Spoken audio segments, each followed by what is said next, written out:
కాంగ్రెస్ నేతలు క్షుద్ర రాజకీయాలకు తెరలేపారని బీఆర్ఎస్ నేత ఆర్ఎస్ ప్రవీణ్ కుమార్ అన్నారు. కాంగ్రెస్ సర్కార్పై ఆయన తీవ్ర విమర్శలు చేశారు.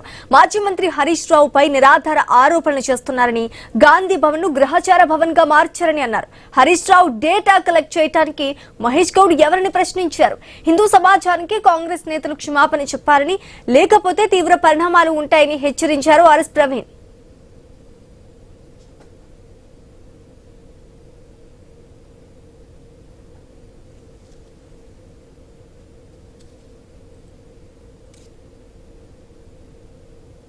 అద్దంకి దయాకర్ గారు, అదేవిధంగా సామ రామ్మోహన్ రెడ్డి, మహేష్ కుమార్ గౌడ్ గారు వాళ్ళు హరీష్ రావు గారు తన జన్మదినం సందర్భంగా రకరకాల దేవుళ్లకు మొక్కుకున్నారు.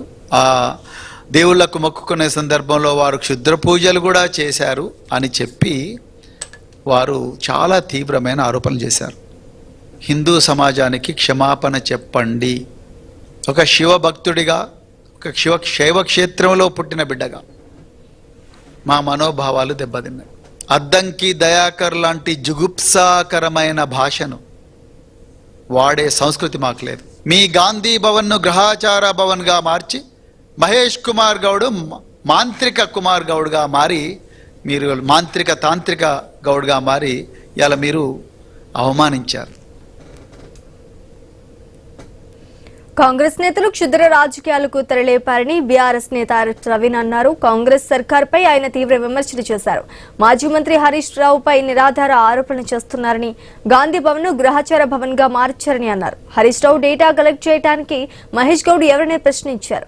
హిందూ సమాజానికి కాంగ్రెస్ నేతలు క్షమాపణ చెప్పారని, లేకపోతే తీవ్ర పరిణామాలు ఉంటాయని హెచ్చరించారు ఆర్ఎస్ ప్రవీణ్.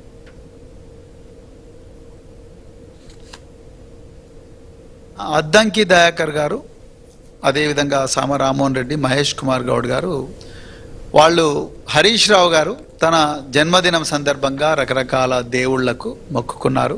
ఆ దేవుళ్లకు మొక్కుకునే సందర్భంలో వారు క్షుద్ర పూజలు కూడా చేశారు అని చెప్పి వారు చాలా తీవ్రమైన ఆరోపణలు చేశారు.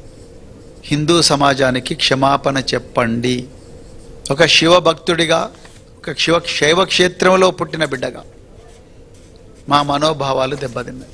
అద్దంకి దయాకర్ లాంటి జుగుప్సాకరమైన భాషను వాడే సంస్కృతి మాకు లేదు. మీ గాంధీ భవన్ను గ్రహాచార భవన్గా మార్చి మహేష్ కుమార్ గౌడ్ మాంత్రిక కుమార్ గౌడ్గా మారి, మీరు మాంత్రిక తాంత్రిక గౌడ్గా మారి ఇలా మీరు అవమానించారు.